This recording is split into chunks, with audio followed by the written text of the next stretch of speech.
to speak with you today. I appreciate the chance to see you, Mr. Secretary, and appreciate your service.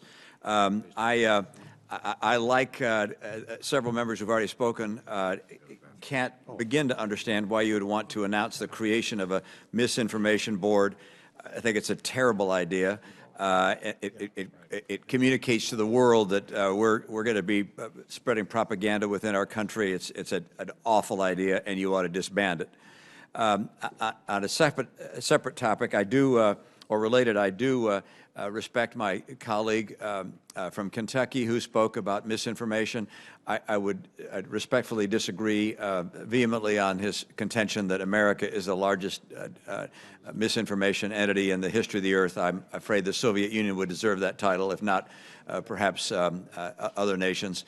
But the Soviet Union continues under a new entity and new leader with Russia continue to spread disinformation of an extraordinary nature, including that they were not going to invade Ukraine, that Mr. Zelensky is a Nazi and so forth. It's awful to see. But that doesn't mean that we have not participated in misinformation, and we certainly have, much to our chagrin. I'm pleased with the fact that, by and large, people of highest authority in our government who has so participated have eventually come clean.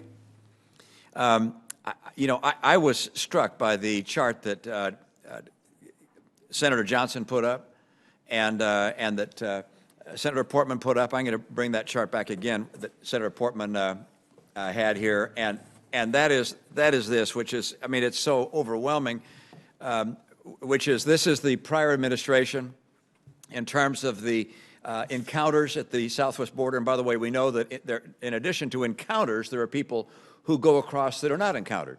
And that's roughly 60,000 a month. And during the term of your administration, you're seeing the red, it's more than double. My prior experience was as a governor and in the private sector. If I had an executive that was working with me, I was responsible for, that had a record like that, I would ask them to leave office. I would find a job they'd do better. But I'd say this is an extraordinary failure.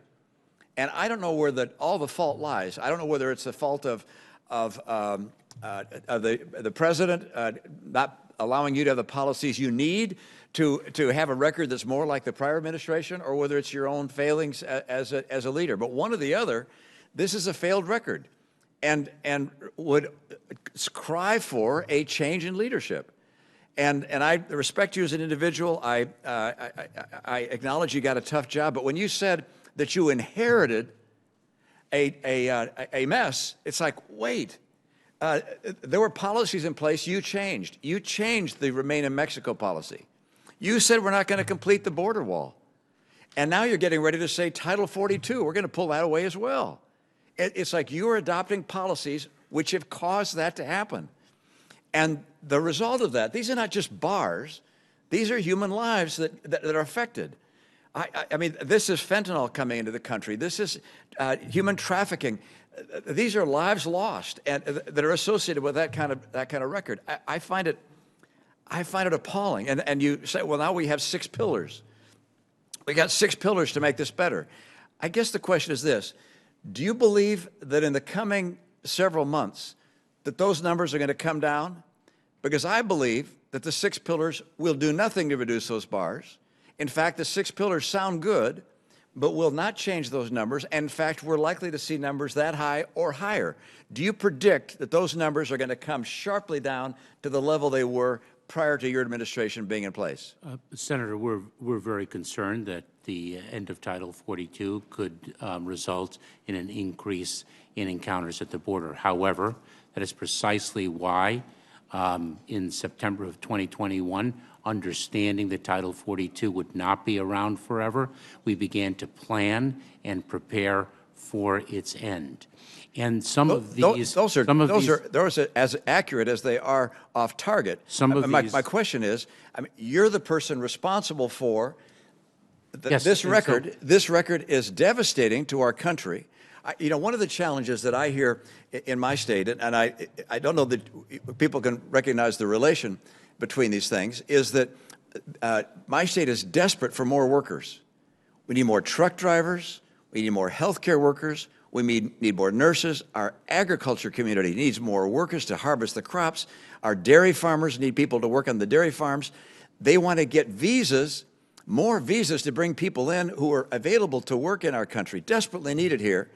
But we can't make these kinds of reforms to our legal immigration system because the illegal immigration system is a disaster. So in other words, we can't solve the problems of legal immigration until you secure our border. So in other words, you're not Senator, doing. So in other words, Senator, we have a problem, and one of the solutions is legislation. Well, the solution is to do what was done prior to you taking office. And we will not deliver the solution because we have the problem? I'm sorry, I didn't follow that logic. If you have a problem, that's a problem. Let me I have a articulate- solution. That's a solution. Let me finish the wall, keep the Remain in Mexico policy, and keep Title 42 in place. You do that, and guess what? This is going to come back to the way it was. If instead you continue on the course that you're on, you're going to continue to see that, whether there's 6 pillars or 1,000 pillars. So I have a number of things to say, and let me first articulate my logic. You speak of, and correctly so, the need for labor in this country. Yeah. And there was a very powerful article about that on the front page of the Wall Street Journal just a few weeks ago.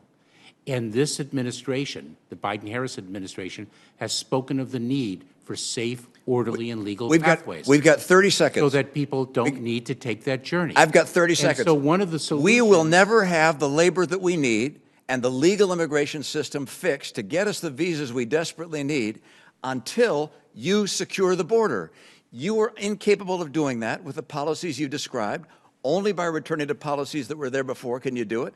That's got to be done, or we need to have new leadership to do that. Thank you, Mr. Chairman. I very much look forward to discussing this with you, because legislation is a solution, and the single most enduring solution to the problem of irregular migration that this country has suffered for more than 20 years. And we have told you time and time again, we will put in place legislation that solves our legal immigration woes once you secure the border.